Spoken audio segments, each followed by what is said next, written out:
Robbing kim? Robbim Alloh. Dining qaysi? Dinim Islom. Payg'ambaring kim? Payg'ambarim Muhammad sallallohu alayhi vasallam. Kitobing qaysi? Kitobim Qur'oni Karim. Tilaging nima? Tilagim iymon. Qiblang qaysi? Qiblam Kabatulloh. Millating qaysi? Ibrohim Halilulloh millatidanman. Kimning mazhabidansan? Imom Azam Abu Hanifa mazhabi. Do'stlaring kim? Do'stlarim chahor yorlar. Ular kimlar? Abu Bakr Siddiq, Hazrati Umar, Hazrati Usmon, Hazrati Alidir. Qachondan beri musulmonsan? Al-Misoqdan beri. Al-Misoq nima?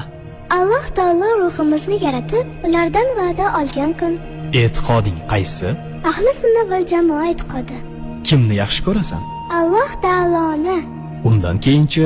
Payg'ambarimiz Muhammad alayhissalomni. Undan keyinchi?